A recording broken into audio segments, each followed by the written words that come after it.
an unexpected start to our call this evening with difficulty getting in, so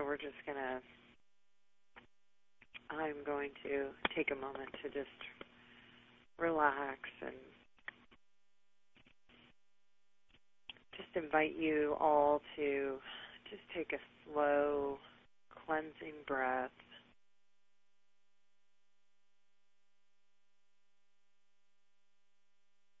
And as you exhale, have a sense of just dropping into a deeper space. Have a sense of just melting into the chair you're sitting in.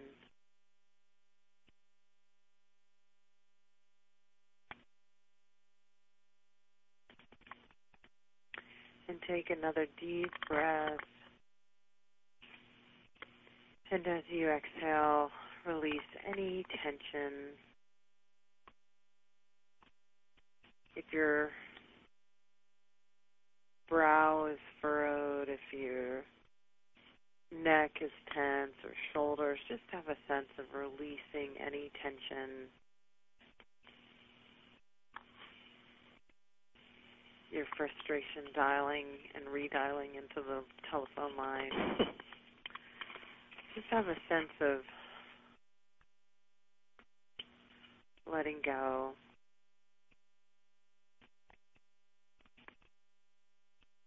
For some of us, depending on your time zone, you've just finished work or taken a break from your family, and just have a sense of setting all those projects and conversations aside. If you're having any conversations or you're still making your to-do list, have a sense of just setting that aside for right now and honoring this time that you've made to be on this call.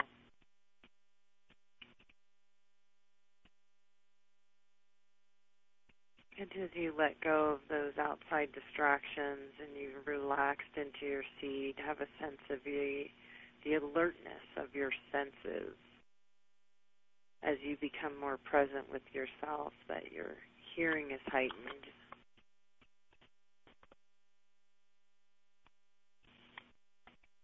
And have a sense of dropping your presence and connection down to the earth. In whatever way is right for you. Some people use visualization and use symbols. Some people use color. But you can also just affirm you are grounded and connected to the earth.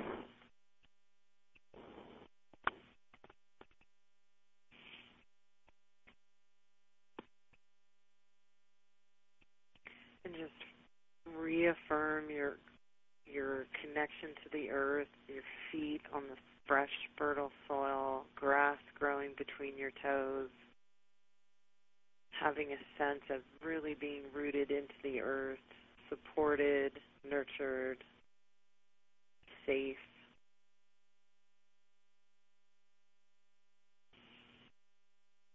And have a sense of drawing up Earth's energy into your space, just grounding. You have a sense of having a mud bath washing over you back into the earth.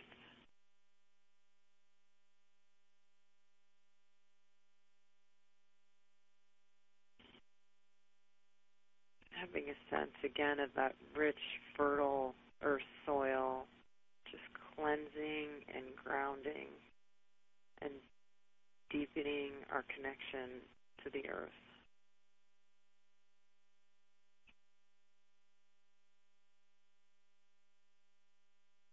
And having the sense of being present with ourselves and present with the earth and grounded in and plugged in.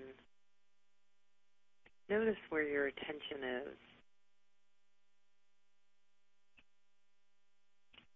In your mind, are you thinking, analyzing? Is your point of attention, 3 feet in front of you? And just notice, where is your attention in your mind?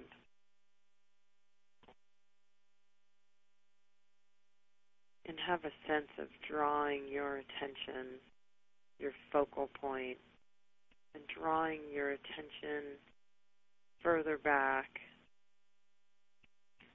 so behind the intellectual, rational, processing aspect of the mind, and moving deeper within us. Physically, we can picture it behind our frontal lobe, deep in the center of our head.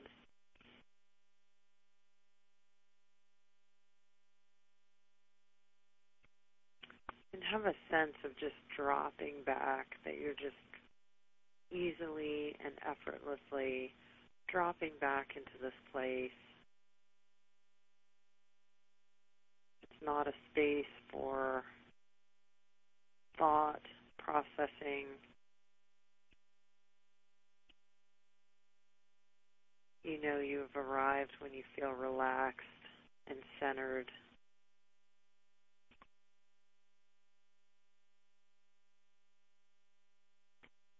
And from this point of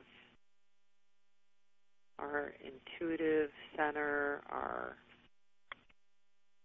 space to receive higher knowing, have a sense of being connected to all the resources and solutions and possibilities that are available to you. And this is in a sense of going out and getting it, but really being centered and grounded in your own presence and attracting that, drawing it into your space. And as you're more present with yourself, that you amplify your magnetic field, if you will. You can see it as a magnet that easily and effortlessly draws this knowing to you. And as you affirm your connection to limitless possibility and solutions beyond your imagination, draw in a deep breath, feeling the promise and purpose of being present and alive in this moment. Have a sense of fortitude and your personal empowerment.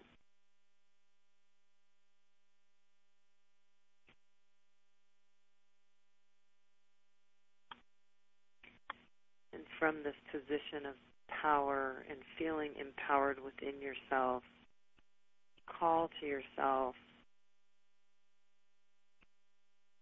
the information that you need that's perfectly right for you.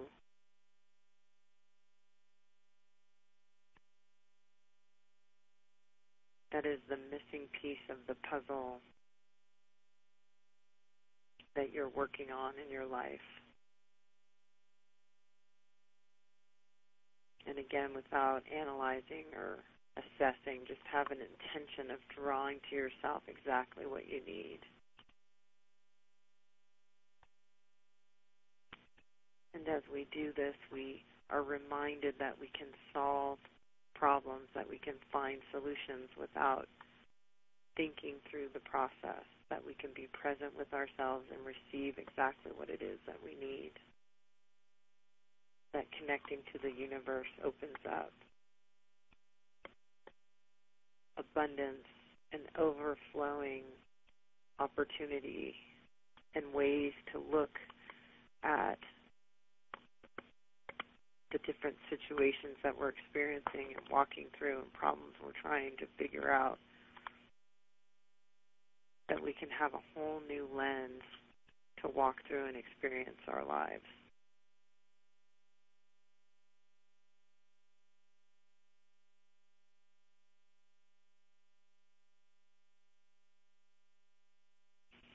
And from this creative, expansive, open space, we will now move into the call with Marc tonight and be open to receive that nugget, that inspiration, that confirmation of the next right thing to do for ourselves.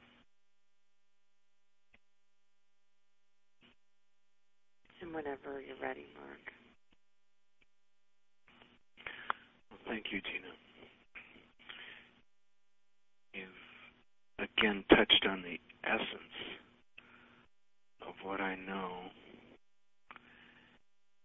and what I can share with people. The way you've expressed it this time is about asking for the guidance you need. And it's all summed up in the phrase, ask and you shall receive.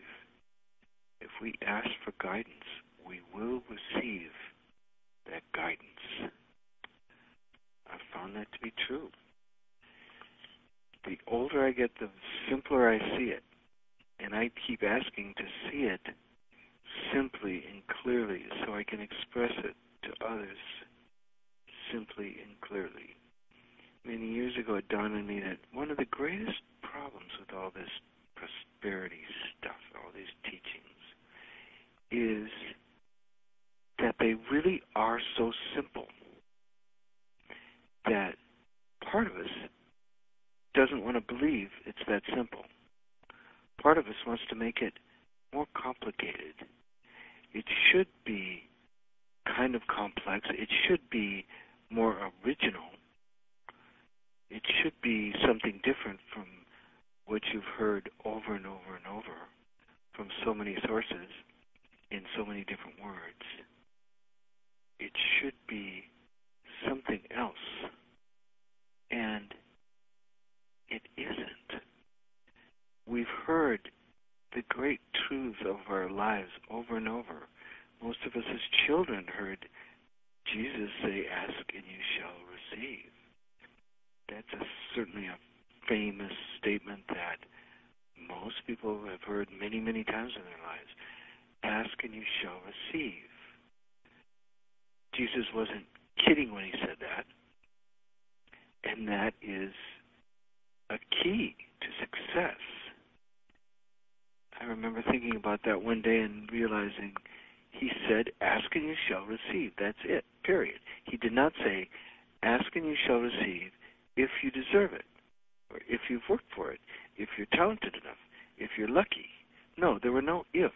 He just said, ask and you shall receive. So as Gina did in that meditation, she had us asking for clear guidance for the next step to take. And that is an essential thing that can really change our lives.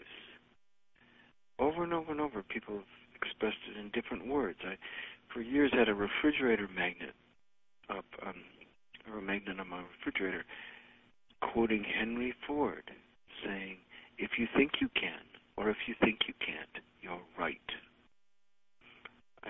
Somebody else has quoted him, if you believe you can, or if you believe you can't, you're right. They're actually the same things. What are our beliefs? Our beliefs are thoughts. Our beliefs are based on things we've been told, often many times, often with some real emotion behind them. And we've accepted them as being true. But what I came to realize is that our beliefs are not true in themselves. Many, many people have very different beliefs. But our beliefs come true in our experience if we believe them. So it isn't that the world is a certain way and we're forced to deal with all these things out there that affect our lives. The truth is, our minds really do create our experience of the world. And if we believe that life is a struggle and it's so hard to succeed and so few people do succeed, only the very few talented people, or the few gifted people, or the few lucky people, or the people with the right education, or the people that know the right people, or the people that have money to start with, or whatever it is, if you believe only those people succeed, and that doesn't include you, then that will inevitably become true in your experience, regardless of how much you try to do the very simple things that I tell you to do that have changed my life from poverty to abundance. If you can come to believe that somehow, in your own unique way, you are capable of creating success, if you can come to believe that, it will come true in your life. Our beliefs become self-fulfilling. So this talk I called Yes, We Can. Is it really that simple? I loved it when Obama kept saying, yes, we can, in his inaugural address. Over and over, yes, we can, became the mantra of his administration. If you start there, really affirming that you can, that's a powerful affirmation that can guide you to actually do it. We have a choice we make every moment, and it's usually completely unconscious. We're not even aware that we're making it. But as we grow, as we get older, and hopefully wiser, we can make it conscious.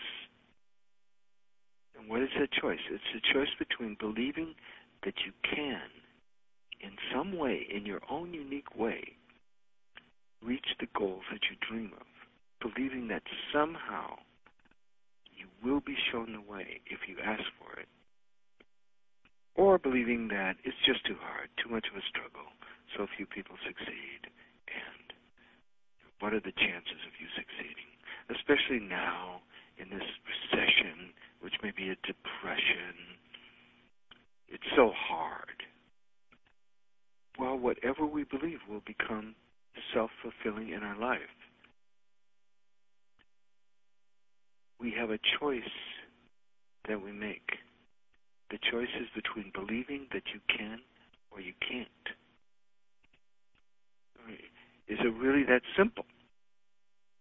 Part of our mind wants to disagree with that. But I was thinking maybe it's even simpler than that. Maybe for you it doesn't even have to involve belief at all. That's the way it was for me. I never had to make any kind of leap of faith. I never had to believe in myself or my abilities or in these simple processes I did. I never had to make that leap. All I did was, as an experiment, try a few simple things. And maybe that's all you need to do. Just do a few simple things and see what happens. My belief grew as I saw these things actually happening. The 4 simple things I did started on the day of my 30th birthday. And if you've heard me talk before, you probably heard me tell this story. But I woke up in a state of shock. I realized I wasn't a kid anymore. I'd been born with a great gift, and we all are born with great gifts. My gift was I knew it was very important to do what I loved. Most people take years to learn that. Some people never learn it. That served me very well over the years. I always did what I loved. I knew it was important to do what I loved. But the piece I didn't have, the missing piece, was I had no idea how to be successful doing what I loved. So I was a poverty case. I was an actor in my 20s, and both my companies fell apart. I had a rock band in my 20s, and it fell apart. Then I wandered into a Zen center, and I got kicked out for breaking the rules. Then I just wandered around here and there and got fired as a busboy for being too slow. I got fired as a typesetter for not showing up on time. And then I turned 30, and I woke up in a state of shock, realizing I wasn't a kid anymore. I had no job, I had no income, I had no support from my family. And that's the day that changed my life. Because I kept pacing around my little slum apartment in Oakland, California, and I started asking myself questions that I'd never asked myself.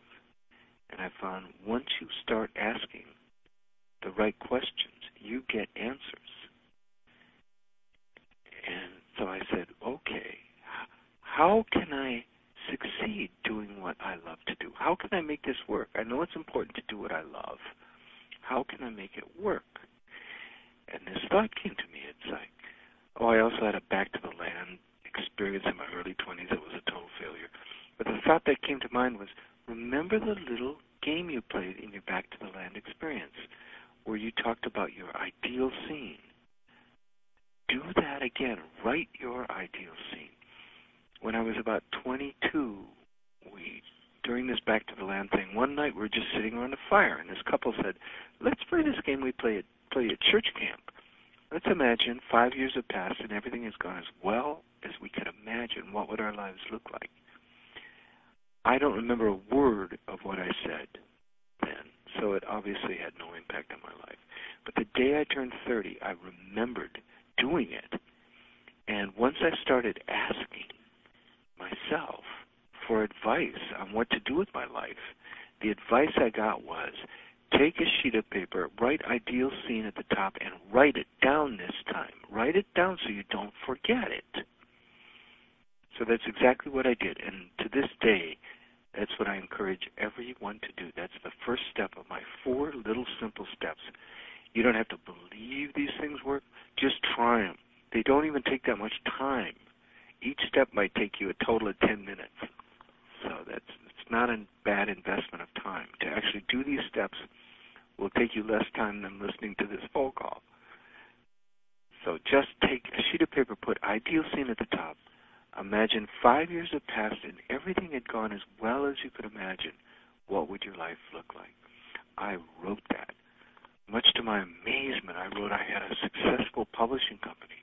I had no interest in business of any kind, no knowledge of it, no experience in it. I'd never taken a course in it or read a book about it or anything. I didn't even know how banks worked. I was a complete financial, naive space case.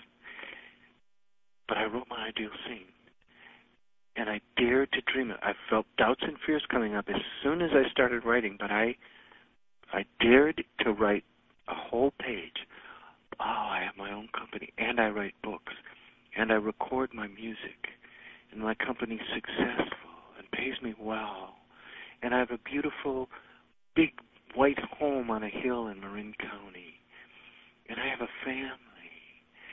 And this has become my unique contribution to humanity, as I thought it through, I added, and I have a life of ease.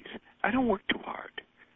None of this 40-hour-a-week bit that I'd heard, much less 50 or 60, which I'd been vehemently told you needed to start your own business. I said, no, I only want to work when I feel like it. I don't want to work too much. I want to have plenty of time for my creative stuff, my writing books, playing music, my family, and plenty of time alone. That's my ideal. Well, as soon as I wrote it down, of course, doubts and fears just said, impossible, Mark, never been done, never, ever been done. But I got around those doubts and fears, pacing up and down, literally talking to myself. I said, let me try it as an experiment.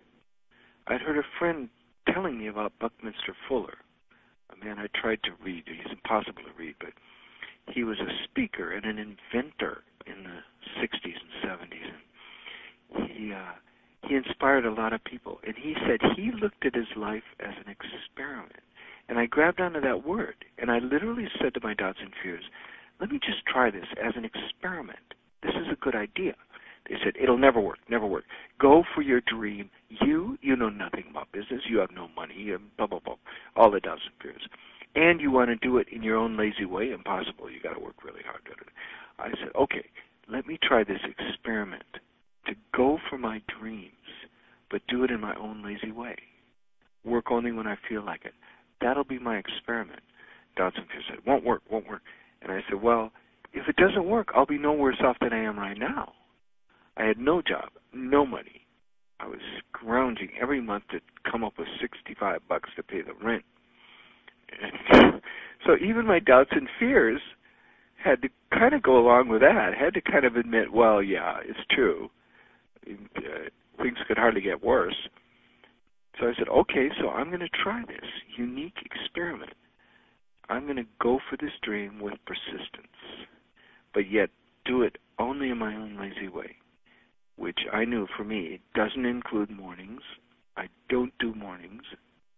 Very early in the game, I started taking every Monday off, as well as every weekends, because I never liked Mondays.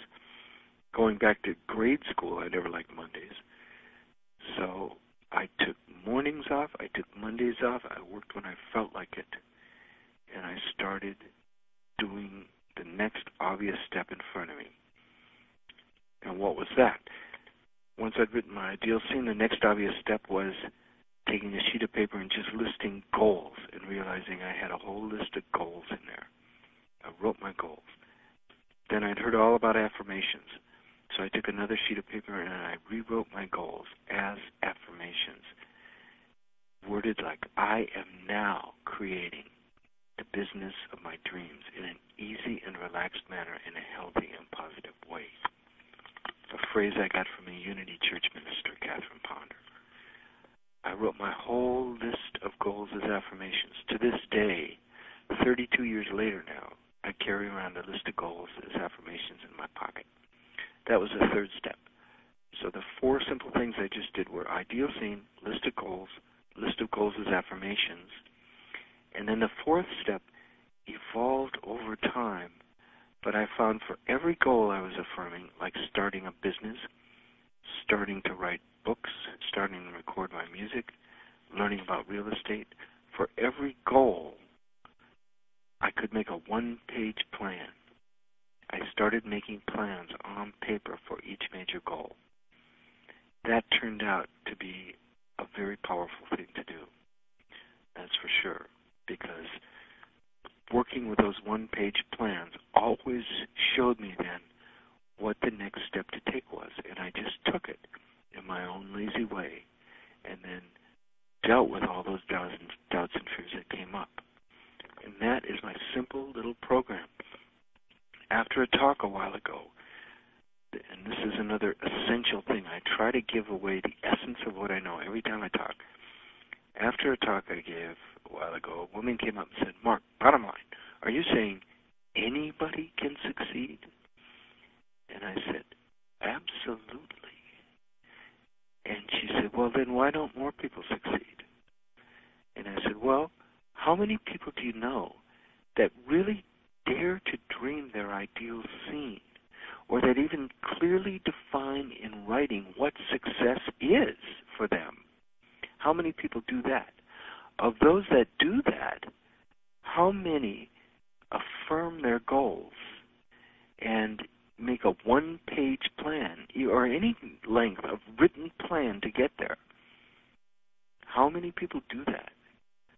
Very, very few. But that's all that's necessary. Years ago, I heard about a Korean billionaire, and I read that he got up early every morning and wrote his goals for an hour. That's all he did. He just wrote his goals for an hour. And I thought, no wonder he's a billionaire. I don't have the discipline to do that. But if I did, I know that'd be very, very powerful. But I have the lazy person's way to success. I sleep in as late as I want every morning. I come in and work when I feel like it. And then I pull out my one-page plan and say, okay, what's the plan? Are we out? And the plan keeps changing. I find it keeps changing. But the process works. So I never had to believe in it. I just started working on it. Within a year, I could see that it was working, and my doubts and fears started to slowly wane. A while ago, my wife gave me a beautiful silver frame, and it had 4 words stamped on each side of it: dream, imagine, believe, and create. And I said, that's that simple little process that I came up with in 4 little words. And my first thought was, well, but belief has nothing to do with it. You don't have to believe in it or believe in yourself. But then I thought, well, but it's very important to look at our beliefs and see which beliefs are undermining our dreams and change those beliefs. So that's the important work about belief. But dream, dare to dream. As James Allen says in his beautiful book, As You Think, the dreamers are the saviors of the world. That is so true. Dare to be a dreamer.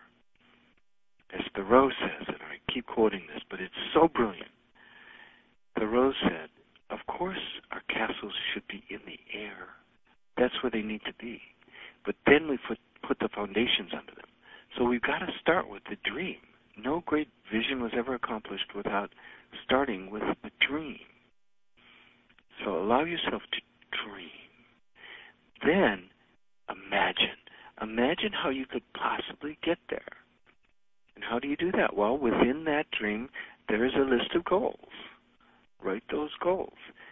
It's very good to learn to start affirming those goals, because you're telling your subconscious these goals are now coming to be in an easy and relaxed manner, in a healthy and positive way.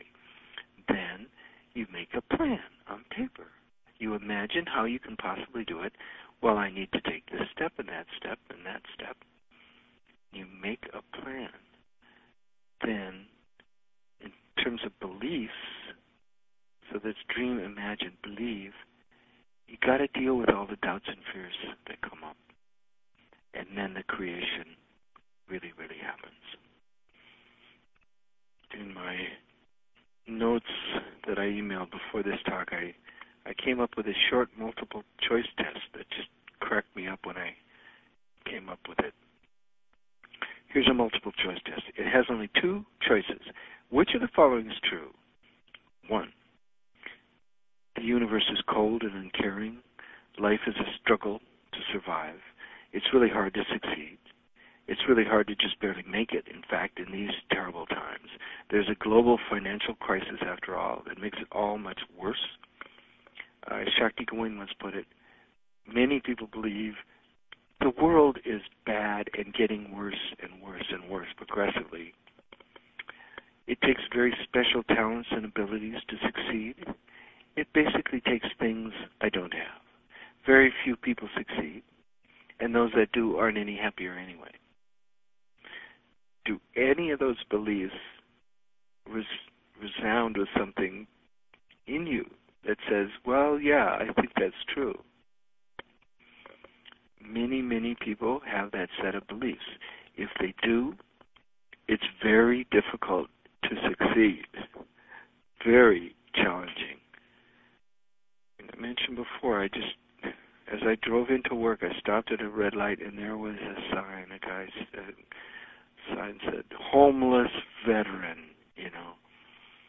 So I rolled down the window and handed him whatever I had in my pocket, $20 or something, and he said, thank you, brother. And I said, I hope you can find a home, brother. And he said, oh, it's so hard. It feels like every step I take forward, I take 3 steps backward. And then the light changed and I had to go. I just said, bless you. But I thought, oh, my God. In one sentence he said to me, there were 2 really horrendously negative beliefs there. And I almost wished I could have an hour to sit down with him and see if I could make any difference in his life, if he could come to see. When you constantly say, it's hard, you're telling your subconscious mind, it's hard. I really think the process is, we're instructing our subconscious mind all the time, and our subconscious mind just takes in whatever we tell it. When we keep saying it's hard, our subconscious mind totally accepts it, and that becomes our deep belief. It's hard. And then he says, for every step he takes forward, he takes 3 backwards. To say that, to affirm that, is a horrendously negative thought. So, of course, no wonder he's standing on a street corner begging for dollars. His beliefs have become self-fulfilling. These people that are homeless need not only food and shelter, they also need therapy, and they need instruction and education, because otherwise their limiting beliefs will just keep them in the same situation. So we're halfway through this multiple choice test. Which of the following is true? Is the universe cold and uncaring, and is life a struggle, and is it hard to succeed? So few people succeed, and it's never been harder. Or is this possibly true? The universe is a creation of the forces of love, a celebration of the mysteries of life. You are an essential part of it, and you've been given some wonderful gifts to share with the world. You have everything within you that you need to create the success of your dreams, regardless of the economic situation out there in the world. You can live the life of your dreams, and even do it in an easy and relaxed manner, a healthy and positive way. Now, which of these is true? The answer is that neither of them are true if you don't believe them, or either one is true if you believe it. It all depends on our beliefs. Our beliefs are not necessarily true in themselves, but they become true in our experience if we believe them. This is a great thing to know. It's a powerful thing to know. We have a choice in how we see ourselves in the world. And we can change the way we see ourselves in the world. We have a choice whether to believe we're capable of success or not. That choice is up to us. We can come to believe that we have all the tools we need. Every one of us has a miraculous body. Every one of us has a phenomenal brain that we use only a tiny, tiny percentage of.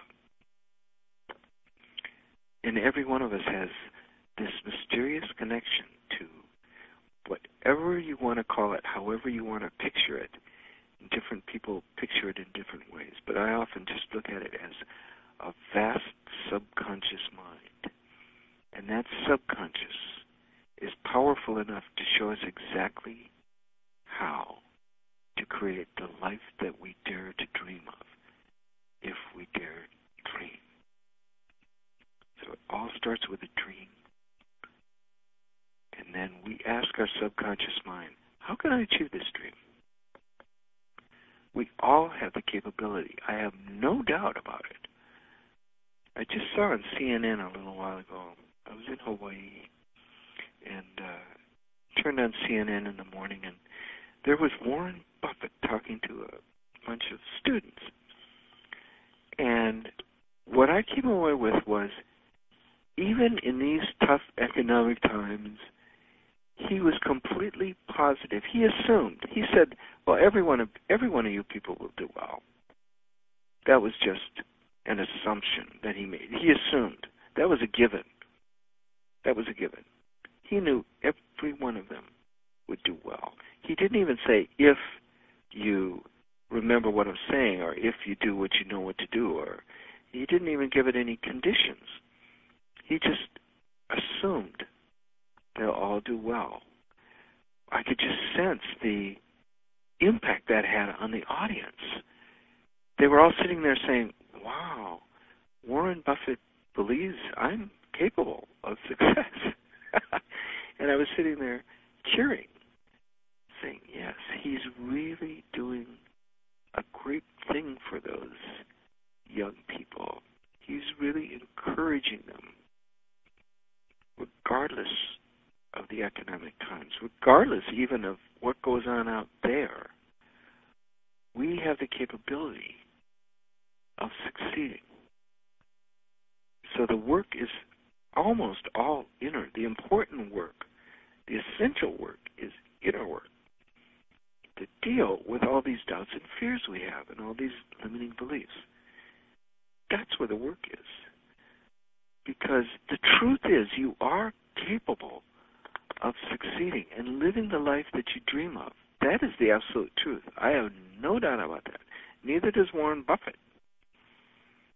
No doubt about that. But what's the problem? The problem is that we've been, unfortunately, you could even say programmed since early childhood, or conditioned, or we've bought into so many beliefs that we've gotten from well-meaning parents, from an educational system, from the media now.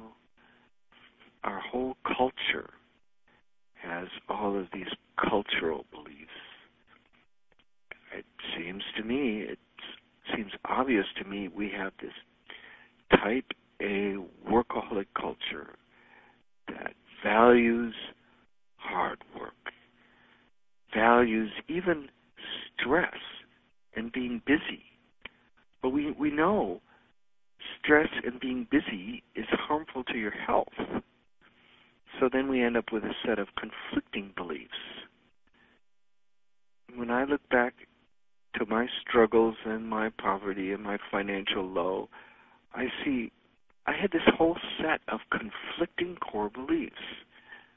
Part of me knew I had some gift to share with the world. I was born with that.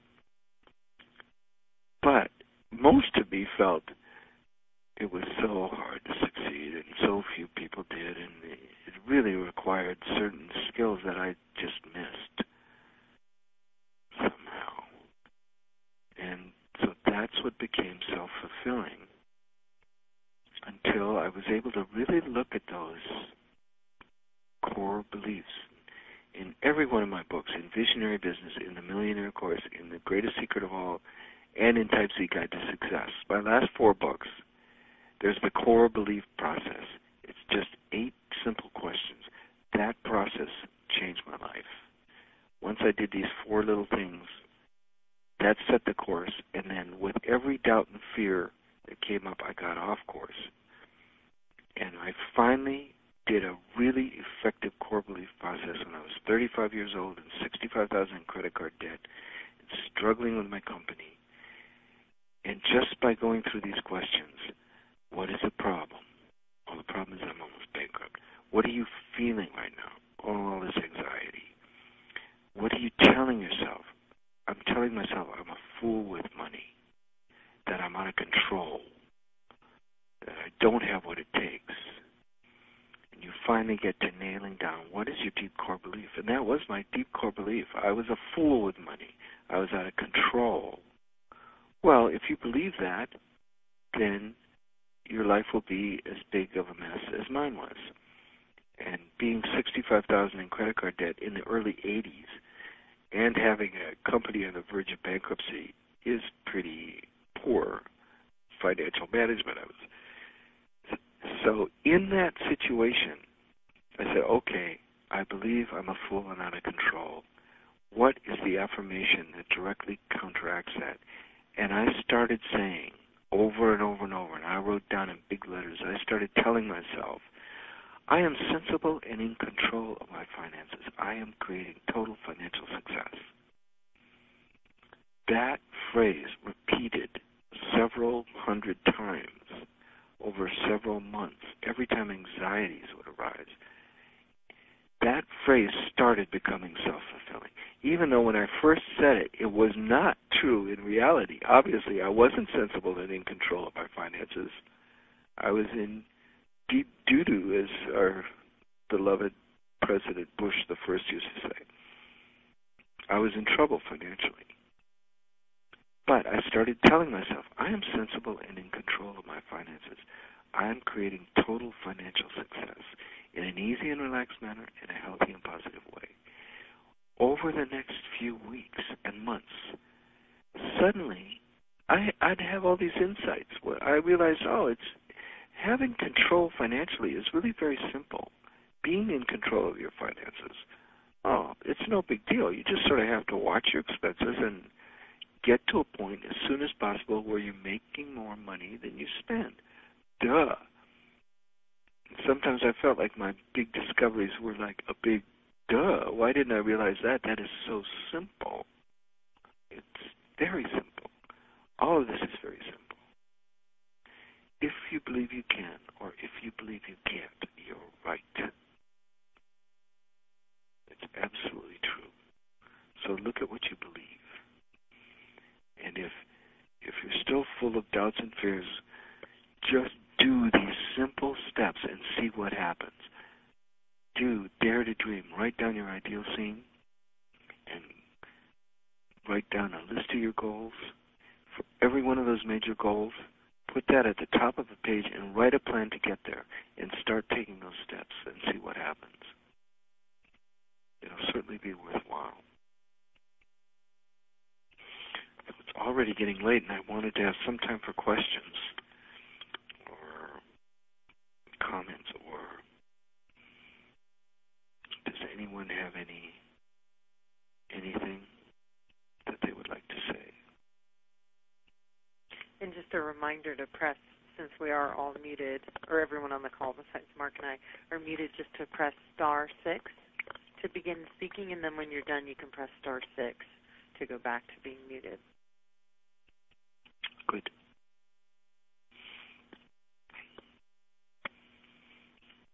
Any questions?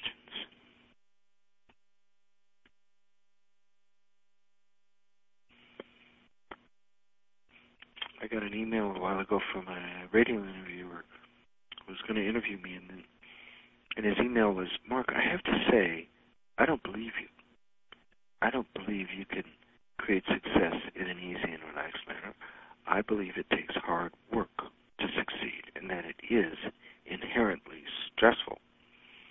So I emailed him back saying, you're absolutely right. If you believe that, you're absolutely right. That is totally true in your experience. I, however, choose to believe something else.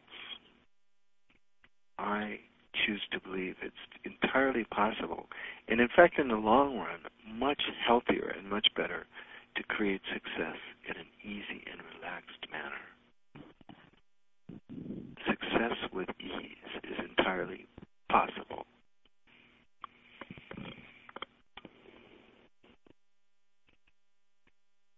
Mark, this is John out of Dallas. How long did you have to say your affirmations or whatever? Because it's like the secret, and everybody's talking about this. How often did you have to say your affirmations before you start seeing change? Yeah, good question.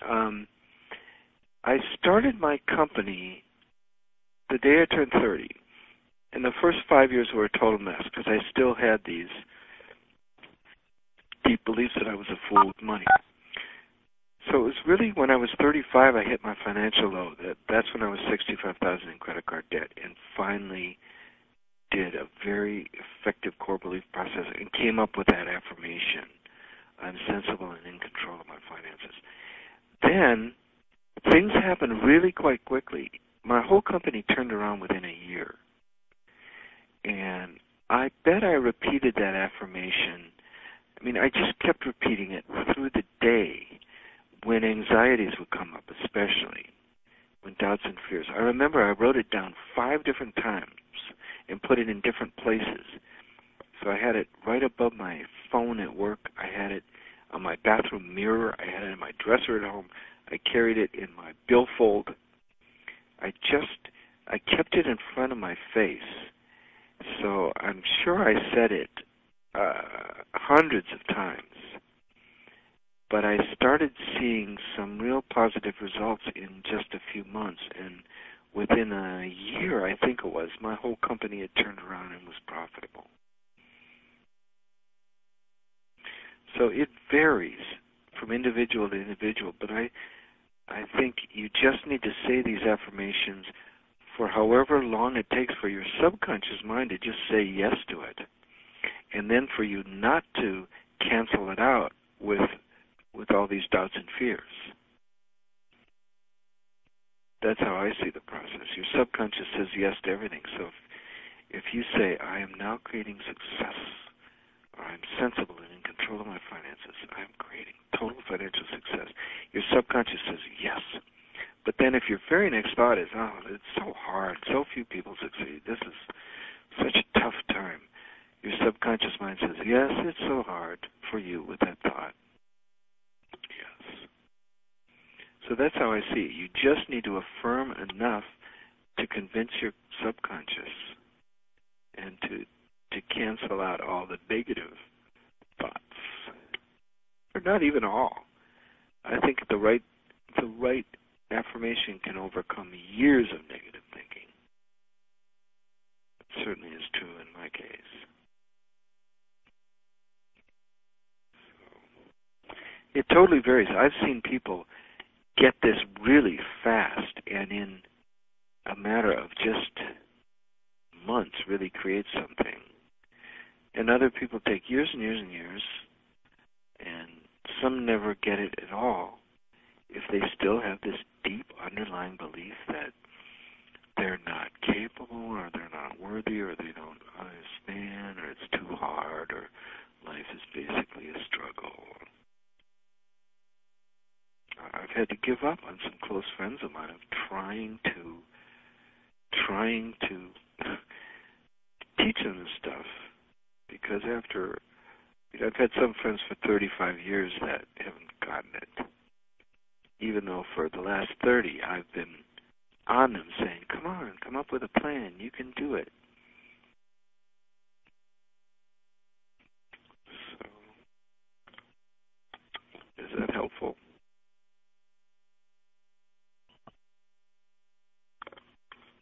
Oh, yeah, Mark, that's great. I definitely need that.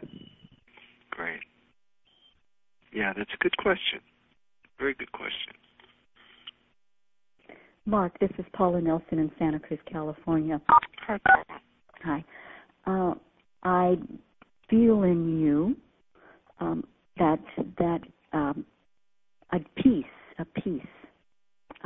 deep peace. So I guess my question is, when you first became aware of your stress and tension, that you were carrying that, are you telling me that how soon was it immediately that you felt one layer fall off? Is that what you were accessing and looking for? Oh my God, I'm not here and I'm hurting. Is that how you followed your thread? Just each ow to the next ah? That's a really good question. No one's ever asked quite that same question. It definitely was a very long, slow process. I do remember so vividly in my 20s and early 30s feeling a lot of anxiety and stress. One job I had, I think, was even bad for my heart. It was so stressful that I'd get like these heart palpitations or even kind of like pains in my heart. And my body was telling me, this is too stressful. This is, that's a job I got fired from, and that turned out to be a total blessing. I got fired for not showing up on time, and that's what really forced me on my own. But I did keep affirming from the beginning that I'm reaching my goals in an easy and relaxed manner, a healthy and positive way. I know that affirmation made things easier and easier and easier, and it was very, very gradual. And then I remember there was a breakthrough one time, and I write about it in Visionary Business. I put it in Bernie's mouth, though in reality it was just my own thought process. I was thinking through something. I thought, okay, what do I really want $1 million in liquid assets for? How much money do I want? And what do I want it for? And I thought, well, the amount of money, it's not even important. What I want it for, the words peace and power came to me. Mm-hmm. Real peace. I felt it would help create peace in my life and give me the power to do so much good in the world, and to have freedom, to buy my way into freedom, sort of. Peace and power, that's what came to mind. Then I realized, and I remember this was sort of an aha moment, peace is a total inside job. Mm. It has absolutely nothing to do with what's in the bank at all. What I really wanted, even more than power, was peace. The thing I most wanted was serenity. And I got that that was a complete inside job that had nothing to do with outer circumstances. And that's where I definitely took this quantum leap, realizing my own sense of peace, my own serenity, my enjoyment of every moment has nothing to do with the world out there. It has everything to do with the stuff, as they say in AA, that's underneath your skin. From my skin in, it's a completely internal thing. It involves my thoughts and my feelings and even my dreams and goals. And I, to this day, affirm my first affirmation in my list of goals as affirmations is, I'm guided by spirit every moment. I have no resistance to what is. This is peace. This is enlightenment. So I affirm my peace and my enlightenment. And that affirmation has a great power in my life. And yes, it has gotten better and better and better. And I've realized it's a completely inside job. And I took a quantum leap in '99 when I discovered The Power of Now by Eckhart Tolle. Because there he so much emphasizes the simplicity of it all, and that it's just our resistance to this moment that's creating the problem. All we need to do is, as he says, say yes to this moment. There it is. Say yes to this moment, yes, without resisting it. And then we do just naturally come to a place of peace and serenity. It does. I often affirm every day in every way I'm getting better and better, too. I often affirm that, and I know it means more peaceful, more serene.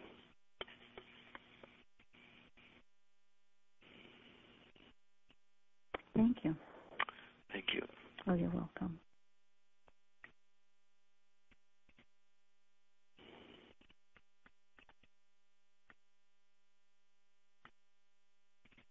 Anyone else have a question?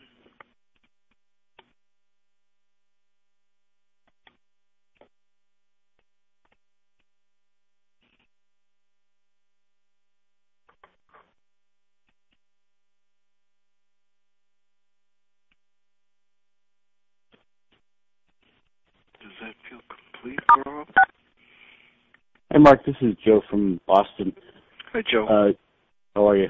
Good, thanks. You had pointed out how stressed out everybody is in today's world, in economic and political environment and the whole bit.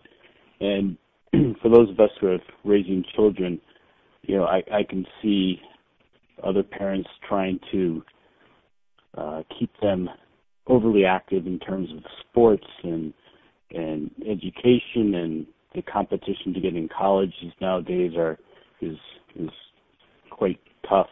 And I can see the next generation even actually being more stressed out than the current one. Right. Do you have any recommendations for parents on how to try to instill some of these techniques on a level that would be easy for them to understand and grasp? Mm-hmm. That's a good question. I do. I have an 11-year-old, and I just keep encouraging him to do what he loves. I tell him I'm there to support him in doing what he loves, and that I know school is tough for him. But I keep pointing out this life is a magical, wonderful thing, and we have this great opportunity, and we're here to do something wonderful and something that we love. Mm-hmm. And I let him tell me how much he wants to do and how little he wants to do. Because you're right, it's just crazy. I mean, the amount of things parents need to do these days, being chauffeurs and all these after-school programs and this and that. So many kids don't have a lot of time to themselves anymore. And so I leave it up to my kid, and he often wants to just stay at home. He now, it's really established, has been for a long time. Every Sunday, he's pretty much alone. Always Sunday afternoon and evening. He wants alone time. He doesn't want a play date with any kids over. He doesn't want to go anywhere. He doesn't want to do anything. He likes his alone time. He's like his dad in that way. And that's sort of how he prepares for his week. So he's offered various activities, and he often says no. And then sometimes we even encourage him to do things if we really think he'll enjoy it. But a lot of times, I'm the one, I lobby with him. Sometimes his mom, she's a little more, she wants to encourage him to do more. And so sometimes he does things that he says he doesn't want to. But then afterwards, he's usually glad he did. But sometimes I'm the one then that stands up with him and says, hey, we don't have to go to that party or to that thing or to this and that. It is endless. And, yeah, I think the kids, if anything, have as much or more stress than their parents. And I just listen to him. He tells me. He's a lot like me. I remember when he was 5. One thing we have is his mom often takes off on Sunday, and Sunday is just he and I alone all day. So one Sunday I said, do you want to do something? He said, do you want to go anywhere? Anywhere at all? And he said, no. And I said, even Toys R Us? And he said, no. I said, what do you want to do? He said, take a hot tub. So we've got a great hot tub. And so my son and I were sitting in the hot tub, and he kicked back. He put his arms up on the edge, and he's all relaxed. And he says, why go anywhere? We've got the pool and the hot tub and the sauna and the steam room. I said, I don't want to go anywhere. And I just laughed. I said, that's my son. So we're a lot alike. We both need a certain amount of time alone every week. I mean, a substantial amount of time alone every week. And it seems to me most kids would want that too if they had the choice.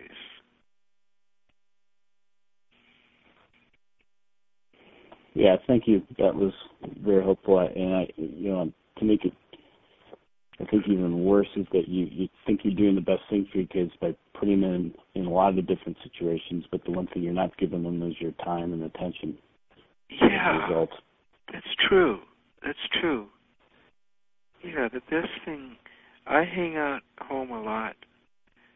I was looking, when I wrote Millionaire Course, I just thought of my schedule. I thought, if you look at, say, 11 and a half, 12 hours a day that you sleep and eat and shower and stuff, that leaves you, for 7 days, about another 90 hours a week that you're alert. And how do you spend that 90 hours? And I realize I'm working about 25 to 30 hours. And I have about 30, 35 hours with my family, just being there with my kid, often doing nothing, or reading, or just hanging out with him. And then I have about 30 hours alone, absolutely alone in my own space. And that, to me, really works. And I just keep encouraging him. I I even one time said to him, I said, you know, my dad he really wanted me to go into business. He thought that was best for me, but I didn't want to, you know. And so I keep saying to him, I just encourage you to do what you love. You can do what you love. I'm programming him already from a very young age. You can really do what you love for a living. So many people think that they have to work at a job they don't like. And it starts with school. Kids don't like to go to school. He doesn't like school.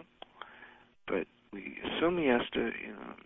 And that I haven't really resolved. I am looking around for better schools that would excite him more. And I'm still exploring other possibilities there.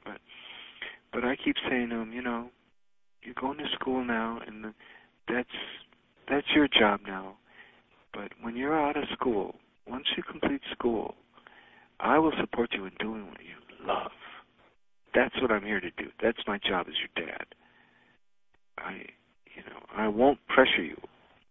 I even said I own this company, and I even said some dads would want their son to take over their company. I said, I'd never do that. You know, if you want to, that's an option. If you'd love to, sure. But, you know, what would you love to do? I think he's 11. He probably wants to be a video game designer because that's his passion. But who knows? I know that'll keep changing. But I keep encouraging him. I say, you can do what you love, and I'm here to support you in that. That's how I see my job. It's not to give him everything he wants. And I have grappled with this too. If you're wealthy, it can be a problem. You can have kids that end up feeling entitled for no reason. No, not that. You have to, like he works for his money. He does stuff around the house and does his chores, and he works for it. He's been doing yard work for us, which is great. We need it. So you don't just give them everything so they feel entitled. He's getting the concept of earning money, and that's good. But along with that, I keep stressing that life is wonderful. It's full of infinite possibilities for every one of our kids. They could be anything. You know, they could grow up to be anything when they're young. That's one thing so exciting about having kids. Who knows what they'll be? So I just keep telling them, you can do what you love, and I will support you in that.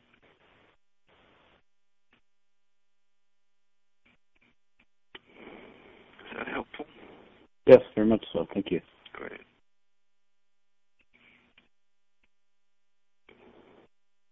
Anybody else?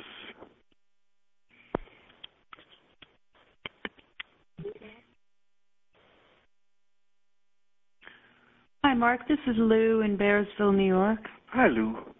Hi. When you were going through the period of time where you were so deeply in debt, were you still giving yourself plenty of time off? What did you do with the stress that comes up around that? Because I'm in a similar situation, not as bad, but I'm in the beginning stages of redefining my life and my business. Mm-hmm. And I am giving myself that time because I do need a lot of time. I'm an artist, and I do need a lot of time, I realize, for relaxation. So I'm doing this experiment and taking that, but how are you able to just to maintain clarity and stay focused and not go into anxiety about it, to just be with that and trust that you were doing the right thing?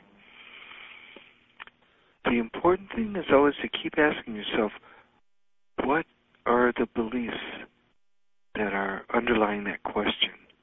Mm-hmm. And the anxiety arises because we have some kind of belief that we really need to be working more, mm-hmm. right? Or if I worked more, and I did, I remember grappling with this for years. this feeling, if I worked harder. And my wife even would mirror that to me. She, for years, although she's totally given up, but she used to say, Mark, if you just get up a little earlier and get to the office a little earlier, you wouldn't be so chronically behind. You know, it wouldn't be such a struggle. Because in the early years, it was a struggle. And I remember after I started my vacation, it took me quite a while before I dared take a week vacation. Mm-hmm. And I remember thinking, oh, man, maybe it'll fall apart in that week. And you know, it was 5 years before I really got.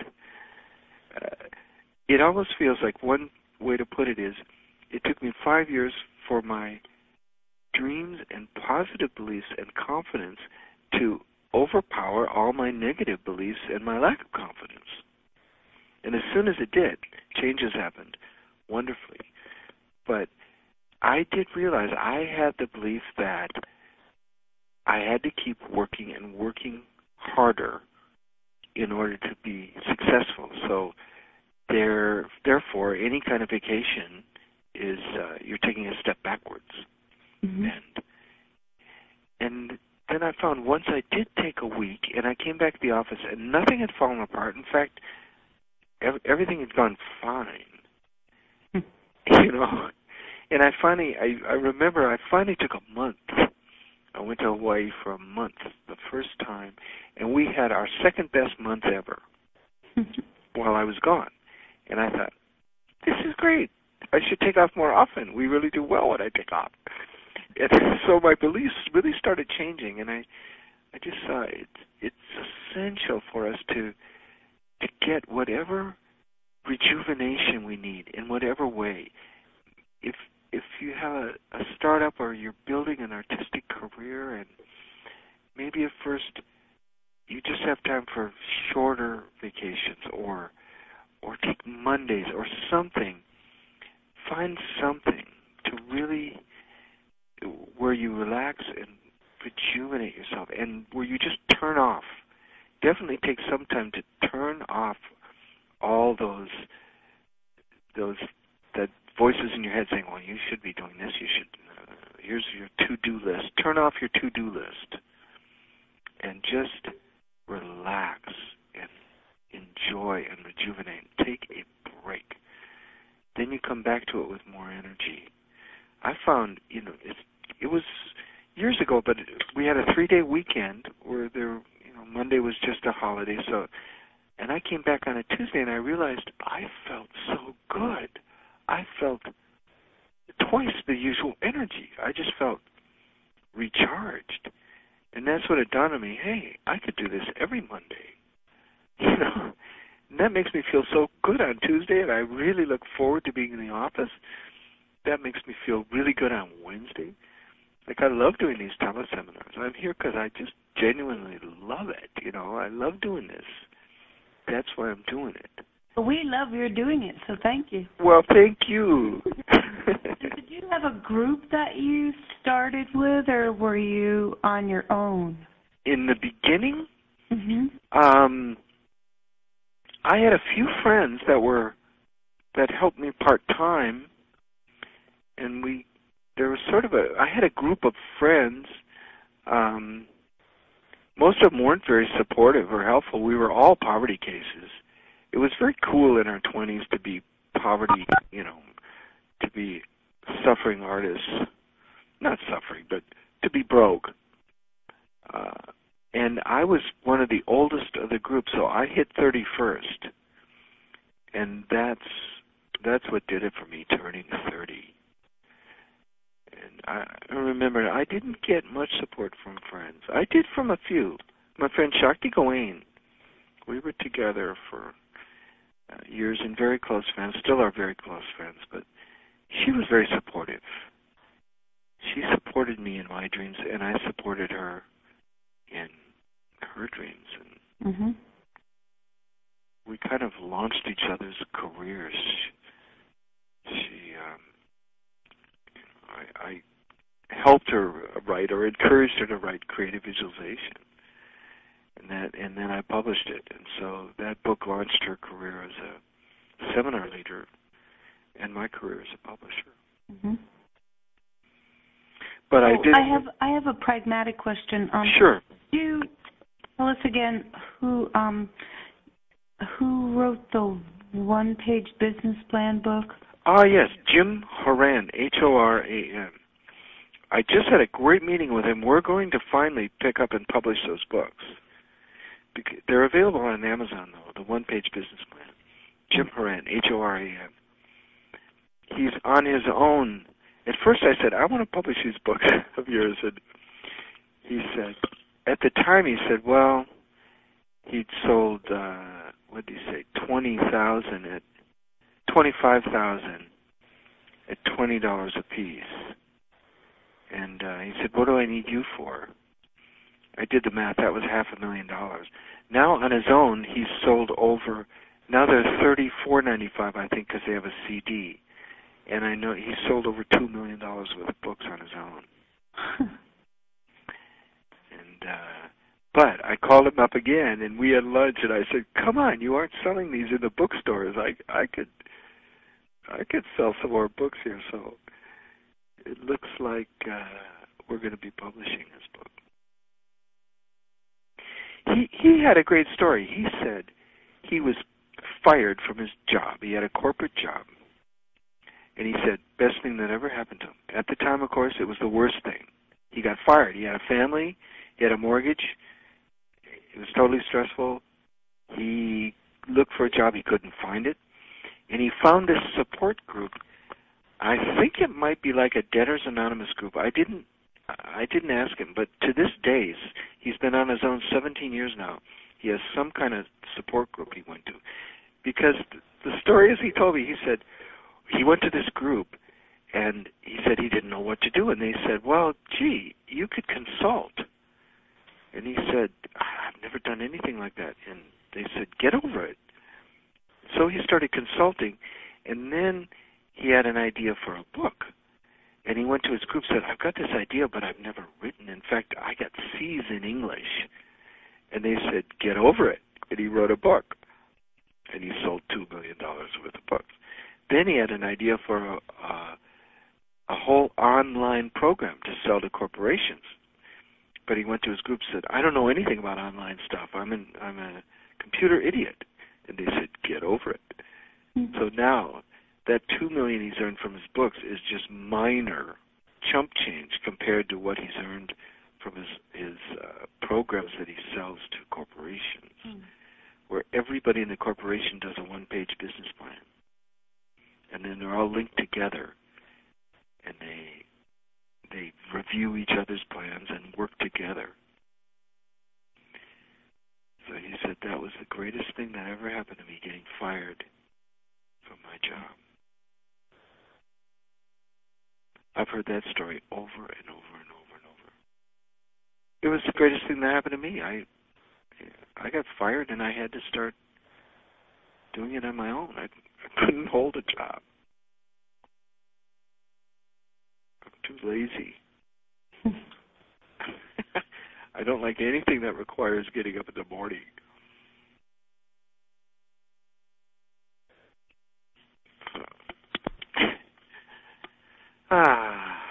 Well, it's getting late already. But it's been fun. Yeah, Mark, why don't we wrap up the call? Do you want to say any words about the mentor program that you just started? Or? Why don't you chime in there, Gina? I get so talking about other things, I forget to mention stuff like that. So we've talked about it before. Mark has an ongoing mentor program where you meet for 14 times, over about 16 weeks. We take some breaks for holidays and different things, but we meet weekly by phone, so it's a remote program. You can participate from wherever you are, and if you miss a call, we also record the calls. And what we do is we go through Mark's 12 CD set, and Mark gives a talk each week about the content, and you receive the CD set, a book, and a workbook. And as part of the program, you also are connected with a peer group of 2 to 4 people where you have ongoing support in shaping your ideal scene and a plan of action and your goals. And you also receive one-on-one mentorship from Marc individually in addition to the calls. So it's a very comprehensive, interactive mentor program that Marc's created, and we are just starting our new program.